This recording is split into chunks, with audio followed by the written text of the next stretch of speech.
वो चिड़िया जंगल में फूल बेचा करती थी। वो गरीब तो थी, परंतु वो अपने बेटे कुकू की हर खुशी पूरी करती। कोई भी त्योहार होता, वो अपने बेटे को किसी चीज की कोई कमी महसूस ना होने देती। वो हर रोज अपनी कमाई में से कुछ सिक्के एक गुल्लक में डाल देती। केवल यही उसकी जमा पूंजी होती, जिससे वो अपने बेटे की छोटी छोटी खुशियाँ पूरी करती थी।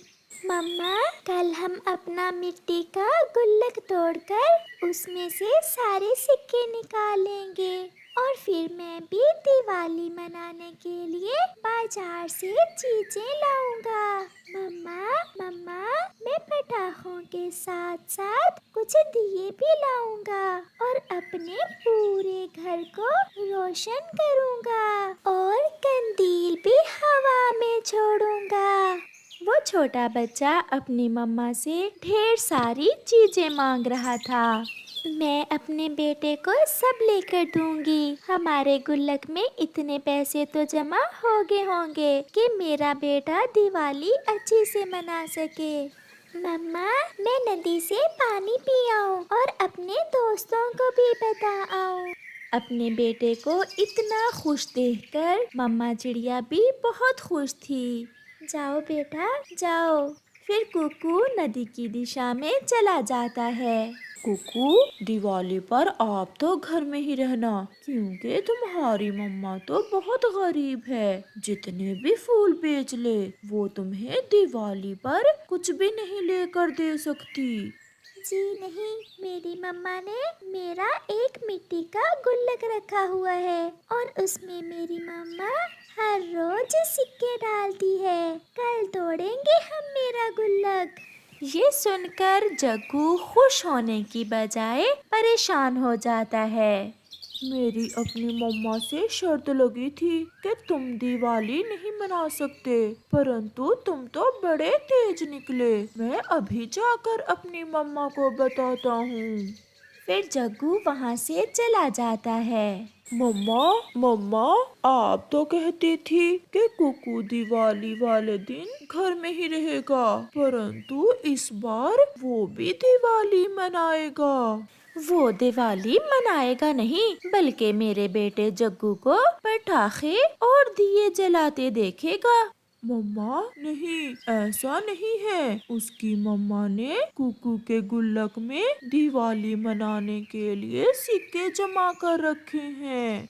जग्गू, ये तुम क्या कह रहे हो? वो गरीब चिड़िया हमारा मुकाबला करेगी, ये मैं नहीं देख सकती। कालू कौवा भी घर आ जाता है। ये रहे मेरे जग्गू के ढेर सारे दिए, और मैं कुछ कंदील, फूल झड़ियाँ और पटाखे भी लाया हूँ अपने जग्गू के लिए, जो पूरे जंगल में सिर्फ मेरे जग्गू के पास ही होंगे। कालू जी, सारा ही काम उल्टा हो गया। वो गरीब चिड़िया इस बार हमारा मुकाबला करेगी। उसने कुकू के गुल्लक में सिक्के जमा कर रखे हैं दिवाली मनाने के लिए। पापा, जैसे भी हो, मैं नहीं चाहता कि कुकू भी मेरी तरह दिवाली मनाए। मुझे बहुत मजा आता है जब कुकू रोता है और अपनी मम्मा को तंग करता है। जग्गू, मेरे बेटे, तुम्हारा पापा आज रात कुकू का गुल्लक ही चोरी कर लेगा। फिर मैं देखता हूँ कैसे वो गरीब पक्षी दिवाली मनाते हैं। मेरा सुंदर पापा, पापा, आप ऐसा ही करना, फिर तो बहुत मजा आएगा। रात हो जाती है। मम्मा, जब मैंने जग्गू को बताया कि इस बार मैं भी दिवाली मनाऊंगा, तो वो हैरान हो गया। वो पूछ रहा होगा कि आपकी मम्मा के पास पैसे कहाँ से आए। मम्मा, मैंने उसे बताया था कि मेरी मम्मा ने मेरे गुल्लक में मेरे लिए पैसे जमा कर रखे हैं। मम्मा, अब तोड़े मेरा गुल्लक। नहीं बेटा, कल तोड़ेंगे, तुम चिंता ना करो। मुझे पता है, मैंने इतने पैसे तो जमा कर लिए हैं कि आपको सब कुछ लेकर दे सकूं। फिर कुकू और उसकी मम्मा बातें करते करते सो जाते हैं। गोरी, छोटी चिड़िया सो गई होगी। मैं जाता हूँ और चुरा कर लाता हूँ चिड़िया के घर से कुकू का गुल्लक। अगर कुछ और घर में हुआ तो वो भी चुरा लाना। और क्या होगा, फूल होंगे जो वो बेचती है। फिर कालू कौवा अपने घर से निकलता है। वो खिड़की में से देखता है कुकू और उसकी मम्मा सोए हुए थे। वो चुपके से चिड़िया के घर में घुस जाता है। जल्द ही उसे एक कोने में कुकू का गुल्लक दिख जाता है। कालू कौवा कुकू का गुल्लक उठाता है और भाग जाता है। सुबह हो जाती है और जब कुकू की मम्मा सोकर उठती है तो वो सबसे पहले अपने बेटे के गुल्लक की तरफ ही देखती है। हाय, मैं मर गई। मेरे कुकू की खुशियाँ ये कौन चोर चुरा ले गया। कुकू भी उठ जाता है। मम्मा, क्या हुआ? आप इतनी घबराई हुई क्यों है? बेटा, आपका गुल्लक नहीं है, कोई चोर चुरा ले गया है। ये सुनकर कुकू रोने लग जाता है। मैं अब दिवाली कैसे मनाऊंगा? मैं कैसे पटाखे और फूल छड़ियाँ खरीदूंगा? मैंने तो इस बार पूरे घर में रोशनियाँ भी करनी थी। चुप कर जा बेटे, मैंने बहुत मेहनत से सिक्का सिक्का जमा किया था। जिसने हमें दुख दिया है सुखी वो भी नहीं रहेगा। दूसरी तरफ कालू कौवा, गोरी और जग्गू नदी पर जाकर कुकू का गुल्लक तोड़कर सारे सिक्के निकाल लेते हैं और टूटा हुआ गुल्लक नदी में फेंक देते हैं। मेरे पापा के होते हुए चला था गरीब कुकू मेरा मुकाबला करने।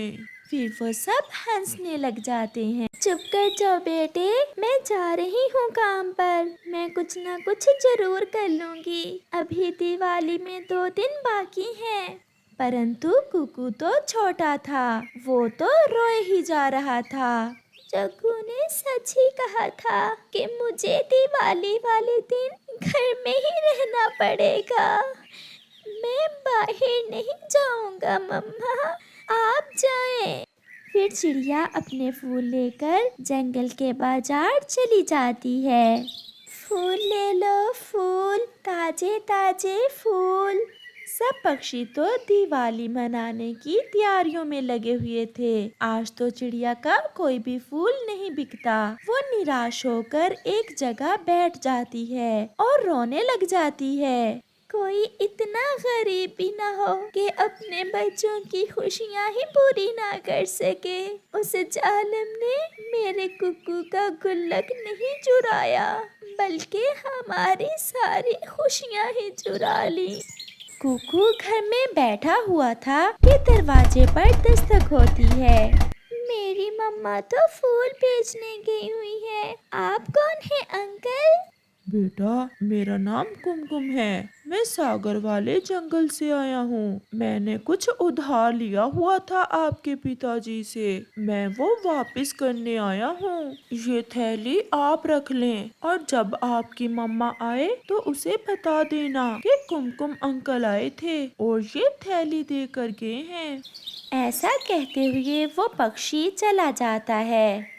शाम हो गई थी। चिड़िया ना चाहते हुए भी अपने घर को वापस उड़ती है। वो अपने बेटे का सामना करने से डर रही थी।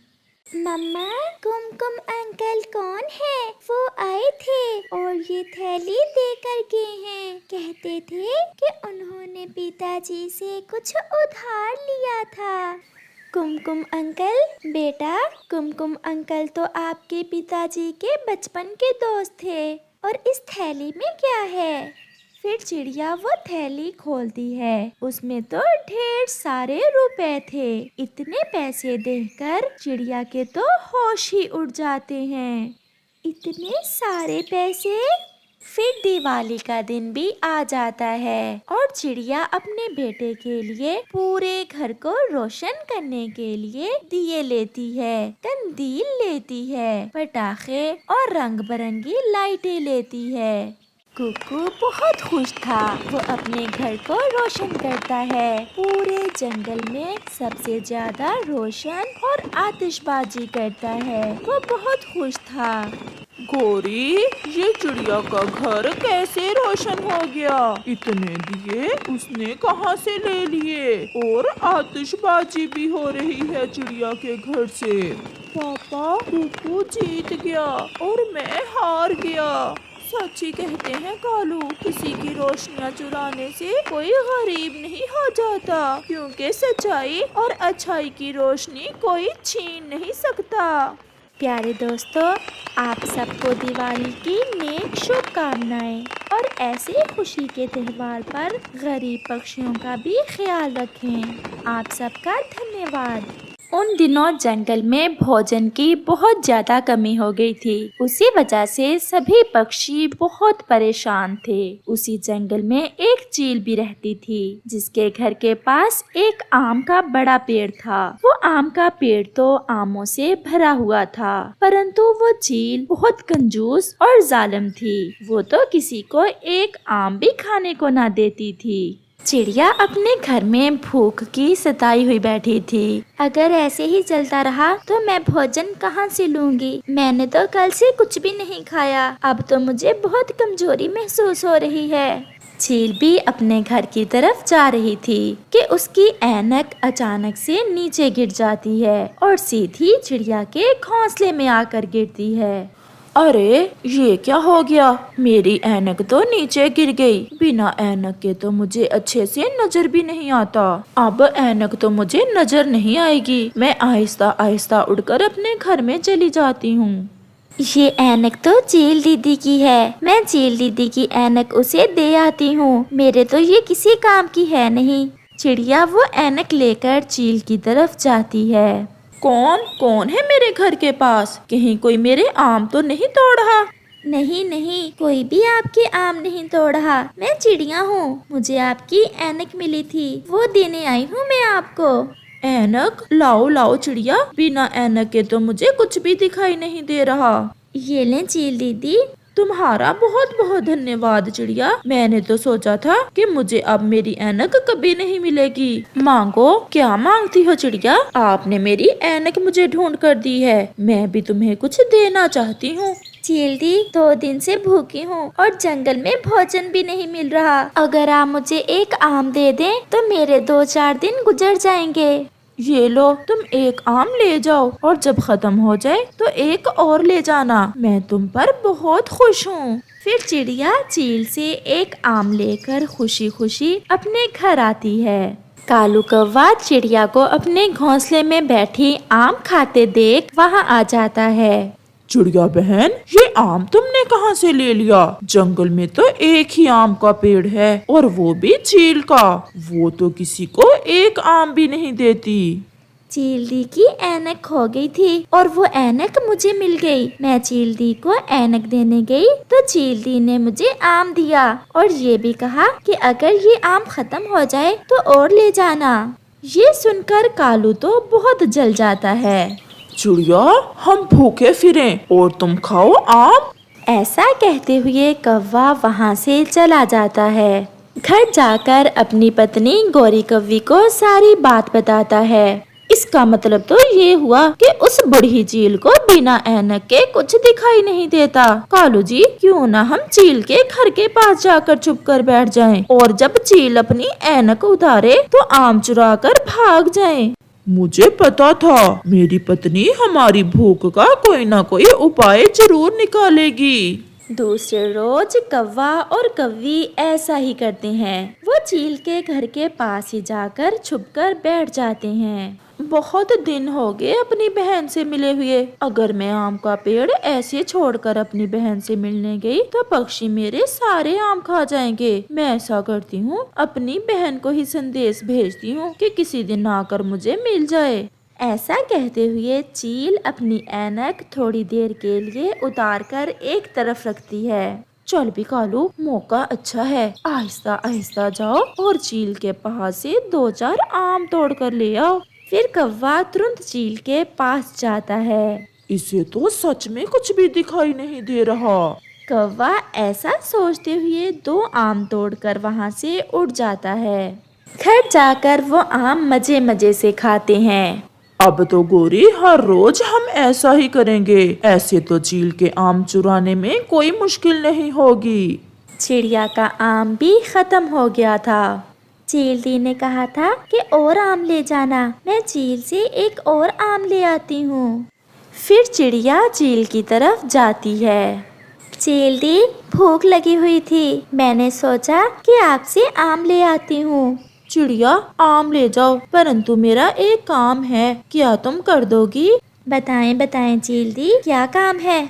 मेरा अपनी बहन से मिलने को बहुत दिल कर रहा है। जंगल की दूसरी तरफ नदी के पास मेरी बहन रहती है। उसे मेरा संदेश दे आओ कि कल आकर मुझे मिल जाए और आम भी खा जाए। चील दी, मैं आपका संदेश दे आती हूँ। तुम बहुत अच्छी चिड़िया हो। अगर भूख लगे तो और आम ले जाना, परंतु चोरी न करना, क्योंकि जो मेरे आम चुराता है मुझे बहुत गुस्सा आता है उस पक्षी पर। फिर चिड़िया चील से एक आम लेकर वहाँ से चली जाती है। उसे चील की बहन के घर का पता था, इसलिए वो जल्द ही वहाँ पहुँच जाती है। चील दी, मुझे आपकी बड़ी बहन ने भेजा है। वो आपसे मिलने को बहुत उदास है। वो आपको कल बुला रही है। बहन से तो दिल मेरा भी बहुत उदास था। मैं कल ही जाकर मिल आऊंगी अपनी बहन से। कालू और गोरी हर रोज की तरह आज फिर छुपे बैठे थे। और फिर जैसे ही चील अपनी ऐनक उतारती है तो गोरी कालू से कहती है, कालू जी, 1-2 आम खाने से मेरी भूख कम नहीं होती, आज कुछ ज्यादा ले आना। फिर कालू जल्दी से जाता है और फिर से चील के आम चुरा कर ले आता है और वो दोनों वहाँ से भाग जाते हैं। उन्हें जाते हुए चिड़िया देख लेती है। चिड़िया भी उनके पीछे ही उनके घर जाती है। कालू भैया, मैंने देख लिया है कि आप चील के आम चुराते हो। तो फिर क्या हुआ? अगर चील को बताया तो जान से मार दूंगी तुम्हें, छोटी चिड़िया। मुझे क्या जरूरत है बताने की, मैं तो बस इतना बताने आई थी कि चील दी बता रही थी कि उसे चोरों से सख्त नफरत है। अगर आप पकड़े गए तो वो बहुत मारेगी आपको। तुम जाओ, अगर मार पड़ेगी तो हम खा लेंगे। तुम अपनी चूं-चूं बंद करो और अपने घर जाओ। चिड़िया शर्मिंदा होकर वहाँ से चली जाती है। चिड़िया अपने घोंसले में बैठी आम खा रही थी कि कबूतर वहाँ आता है। चिड़िया बहन, मैं भी बहुत भूखा हूँ, मुझे भी थोड़ा सा आम दें खाने को। लो लो कबूतर भैया, आप भी खा लें। कबूतर भैया, आज मैंने देखा कौवे चील के आम चुरा रहे थे। अगर चील को पता चल गया तो बहुत मारेगी उनको। उन्हें कौन सा पहली बार मार पड़ेगी, वो तो कई बार पहले भी पिट चुके हैं, परंतु वो चोरियों से रुकते नहीं हैं। रात को कौवा और कौवी अपने घोंसले में लेटे हुए थे कि गोरी अपने पति से कहती है, कालू जी, रोज रोज चोरी करने से बेहतर है कि कल हम एक बार में ही सारे आम तोड़ लें और फिर मेरी माँ वाले जंगल जाकर मजे मजे से खाएंगे। मैं भी यही सोच रहा था, हम कल ऐसा ही करेंगे। और फिर दूसरे रोज चील की छोटी बहन भी चील से मिलने आ जाती है। छोटी, मेरा मन बहुत उदास था, इसीलिए मैंने चिड़िया से संदेश भेजा था। बड़ी, मेरा भी आम खाने को बहुत दिल कर रहा था और मैं आपसे भी उदास थी। छोटी, तुम थोड़ी देर यहाँ बैठो, मैं नदी से पानी पी कर आती हूँ और फिर मिलकर आम खाएंगे। फिर बड़ी चील नदी से पानी पीने चली जाती है। रोज की तरह कौवे भी आ जाते हैं। कालू जी, आज तो चील दी के पास ऐनक नहीं है, लगता है चील दी की ऐनक कहीं खो गई है। कालू और गोरी को ये नहीं पता चलता कि ये तो चील की छोटी बहन है और बड़ी चील तो नदी से पानी पीने गई हुई है। तो फिर आज हम सारे आम ही तोड़ लेंगे। फिर वो चील के पास जाते हैं। छोटी चील भी खामोश रहती है। वो कौवा और कौवी आम तोड़ तोड़ कर नीचे फेंकने लगते हैं। इन्हें ऐसा करते देख छोटी चील उन्हें पकड़ लेती है। बेशरम कौवो, चोरी करते हो। चील दी, आपको ऐनक के बिना कैसे नजर आ रहा है? वो मेरी बड़ी बहन है ऐनक वाली। बड़ी बहन भी आ जाती है और वो दोनों बहनें कौवों को पेड़ से बांध देती हैं। तो तो जब मैं ऐनक उतारती थी तब तुम मेरे आम चुराते थे। आज तुम्हें ऐसा सबक दूंगी जिंदगी भर याद रखोगे। फिर चील उनकी खूब पिटाई करती है। चील दी, एक बार छोड़ दो, फिर कभी इधर नहीं आएंगे। ऐसे ही वहाँ चिड़िया भी आ जाती है और चिड़िया चील की मिन्नती करके कौवों को चील से बचाती है। चिड़िया, अगर फिर ये कौवे मुझे इस तरफ नजर आए जान से मार दूंगी। ले जाओ चिड़िया इन चोरों को। फिर ऐसे चिड़िया कौवों को बचाकर वहाँ से ले जाती है। इस कहानी से हमें सीख मिलती है कि चोर एक ना एक दिन पकड़ा ही जाता है।